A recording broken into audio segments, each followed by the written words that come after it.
चलिए हम देखते हैं कि हम इस टॉपिक में क्या-क्या पढ़ेंगे। हम पढ़ेंगे आवर्गीकृत आँकड़ों का माध्य, बारंबारता, वर्गीकृत आँकड़ों का माध्य, वर्ग अंतराल, वर्ग चिन्ह, प्रत्यक्ष विधि, कल्पित माध्य विधि, पग विचलन विधि और अज्ञात बारंबारता को ज्ञात करना। सबसे पहले हम पढ़ेंगे आवर्गीकृत आँकड़ों का माध्य। चलिए इसे समझने के लिए एक उदाहरण देखें। 6 मित्रों के एक समूह के पास निम्नलिखित संख्या में चॉकलेट है। तो एक मित्र के पास चॉकलेट की औसत संख्या क्या होगी? माना कि 2, 3, 5, 7, 2 और 5 6 संख्याएं हैं, तो हम इन 6 संख्याओं का जोड़ करेंगे और उसे 6 से भाग देंगे तो हमें मिलेगा 4। तो इसका उत्तर है एक मित्र के पास चॉकलेट की औसत संख्या 4 है। अतः हम कह सकते हैं सभी प्रेक्षणों का योग बटे प्रेक्षणों की संख्या बराबर होती है माध्य के। प्रेक्षणों का माध्य या जिसे हम औसत भी कहते हैं। जैसा कि हम जानते हैं दिए हुए सभी प्रेक्षणों के मानों के योग को प्रेक्षणों की कुल संख्या से भाग देकर प्राप्त होता है। कृपया इसे अपनी कॉपी में नोट कर लें। अब हम पढ़ेंगे बारंबारता। मान लीजिए आपके पास 3 रंगों के गेंदों से भरी एक संदूक है जहां 3 रंग नीला, लाल और सफेद है।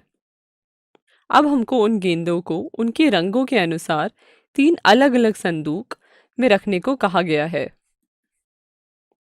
अलग-अलग करने के पश्चात आपको निम्न संदूक प्राप्त होता है।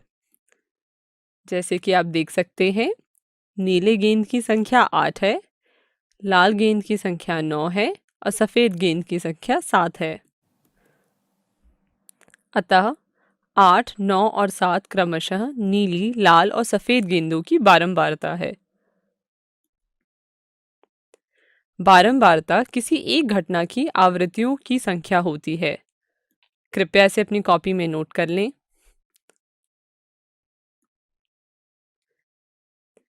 अब हम पढ़ेंगे आवर्गीकृत आंकड़ों के माध्य के लिए सूत्र।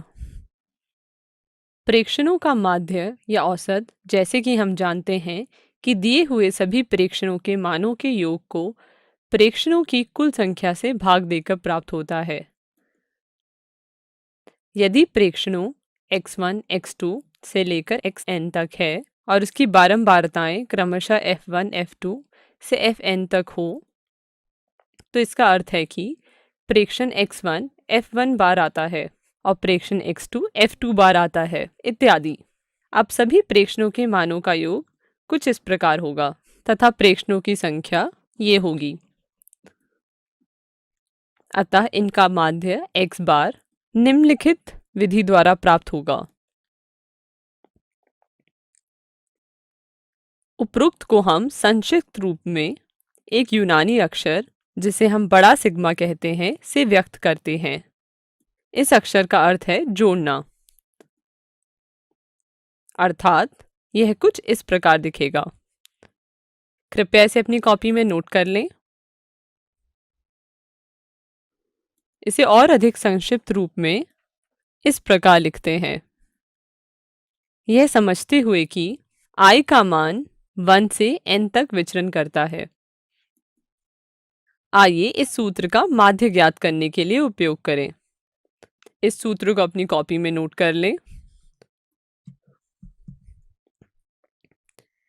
जैसे कि हमने कुछ सूत्र पढ़े हैं, अब उसी सूत्र के आधार पर एक प्रश्न करते हैं। आपकी स्क्रीन पर आपको एक प्रश्न दिखाई दे रहा होगा जो कि कुछ इस प्रकार है।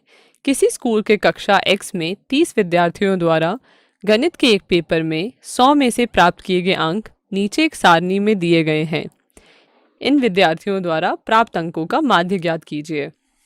वीडियो को रोकें और इस प्रश्न को खुद से हल करने का प्रयास करें। अगर आपने इसका हल निकालने का प्रयास किया होगा तो ये कुछ इस प्रकार दिखेगा। माध्य अंक प्राप्त करने के लिए हमने एक सूत्र पढ़ा है जो कि कुछ इस प्रकार है। माध्य अंक ज्ञात करने के लिए हमें प्रत्येक xi से उसकी बारंबारता fi द्वारा गुणनफल की आवश्यकता है।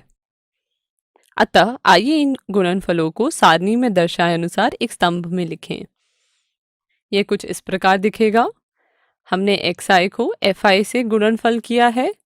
10 को 1 से गुणनफल करने पर 10 मिलेगा। 20 को 1 से गुणनफल करने पर 20 मिलेगा। इसी प्रकार आप बाकी संख्याओं को भी आपस में गुणनफल करके fi xi वाले स्तंभ में लिख सकते हैं। जब इन सारी संख्याओं को जोड़ा जाएगा तो हमें यह हल मिलेगा। अभी हमने सिग्मा fi xi का मान निकाला और हम सिग्मा fi का भी मान जानते हैं, तो हम इन दोनों संख्याओं को इस सूत्र में लिखेंगे और हल करेंगे और इसको हल करने पर हमें संख्या मिलेगी 59.3। तो हम कह सकते हैं कि प्राप्त किया गया माध्य अंक 59.3 है। हमें आशा है कि आपने यह उत्तर अपनी कॉपी में उतार लिया होगा। चलिए अब दूसरा प्रश्न देखें। एक परीक्षा में 40 विद्यार्थियों द्वारा प्राप्त किए गए अंक नीचे सारणी में दिए गए हैं, तो इसका माध्य ज्ञात कीजिए। वीडियो को रोकें और इस प्रश्न को खुद से हल करें।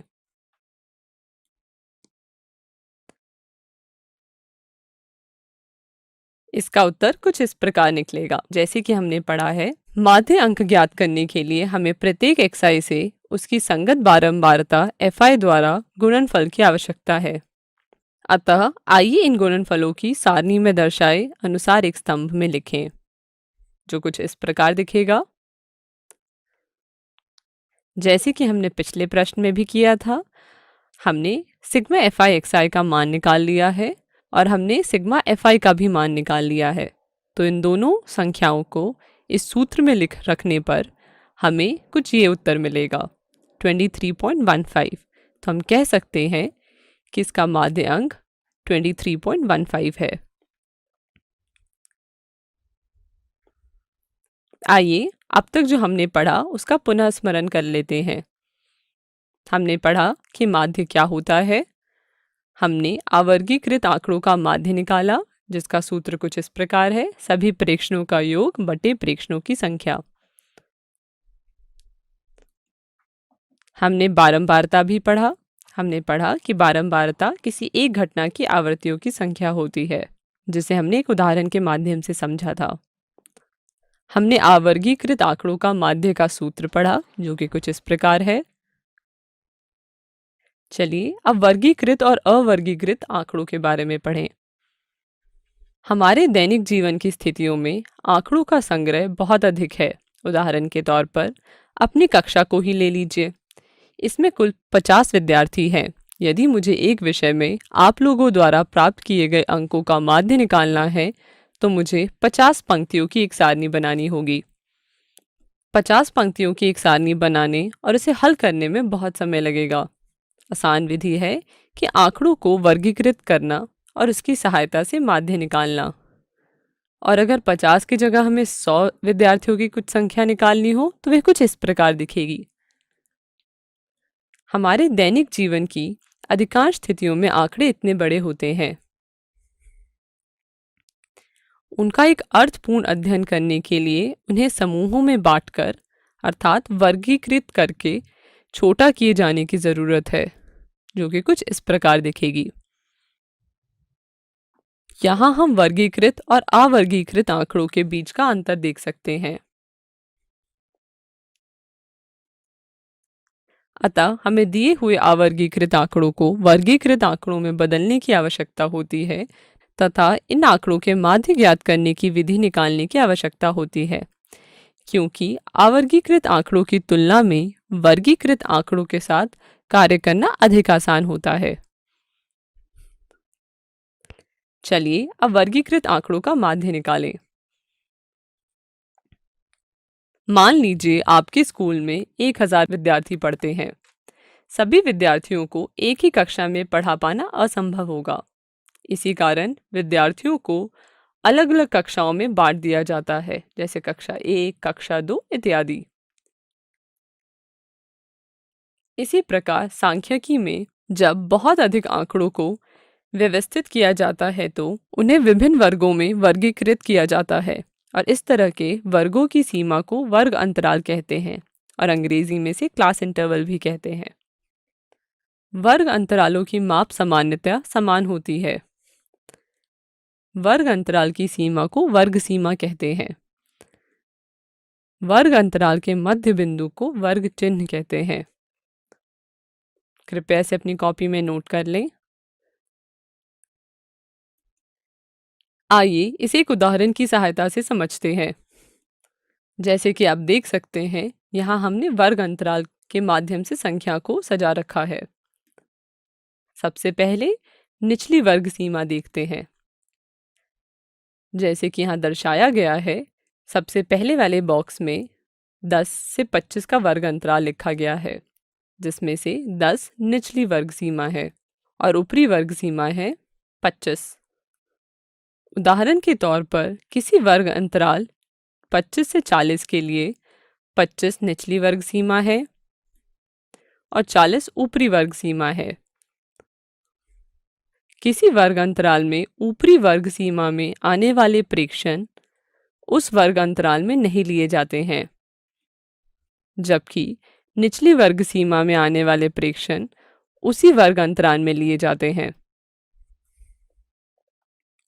यदि मुझे एक संख्या 25 एक वर्ग अंतराल के आवंटित करना है, तो मैं इसे 25 से 40 के लिए आवंटित करूंगा, ना कि 10 से 25 के लिए, क्योंकि ऊपरी वर्ग सीमा उस वर्ग के भाग नहीं होते हैं, जबकि निचली वर्ग सीमा उसी वर्ग का भाग होती है। 25 वर्ग अंतराल 10 से 25 में ऊपरी वर्ग सीमा है, अतः ये इस वर्ग में नहीं लिया जाएगा। लेकिन वर्ग अंतराल 25 से 40 के लिए 25 निचली वर्ग सीमा है, इसलिए ये इस वर्ग में सम्मिलित होगा। तो हम इसे कह सकते हैं कि निचली वर्ग सीमा सम्मिलित होती है और ऊपरी वर्ग सीमा सम्मिलित नहीं होती है। ध्यान दें, यह एक नियम है जिसे वर्ग अंतराल बनाने के लिए एक मानक तरीके के रूप में निर्धारित किया गया है। कृपया इसे अपनी कॉपी में नोट कर लें।